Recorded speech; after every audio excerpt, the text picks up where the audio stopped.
አስቴር ፊልም የአድዋ ሰሞን ተመረቀ ስለ አስቴር ፊልም እናወራ ዘንድ ነው ደሞ ደስ የሚለው በአስቴር ፊልም ላይ የተሳተፉ ባለሙያዎችን ጋር ነው ጫዋታውን የምናደርገው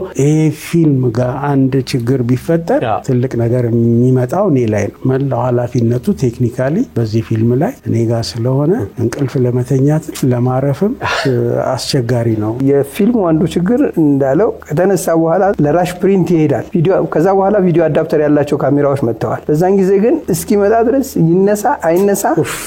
አንድ ወር ይወስዳል ሄዶ እስኪመጣ ድረስ አስበው ያነሳው ሹቲንግ መድገም ቢኖርብህ እንኳን አልባሳቱ ኤቭሪቲንግ ኪፕ ይደረጋሉ ትልቁ አታኙና አስጨናቂው ነገር ፊልሞቹን እነኝ መቀያየረው የተሰሩትን የተቀረጸባቸው ፊልሞች ደግሞ ወደ ካን መልስና ሌብል አረጋለሁ ጽፋለሁ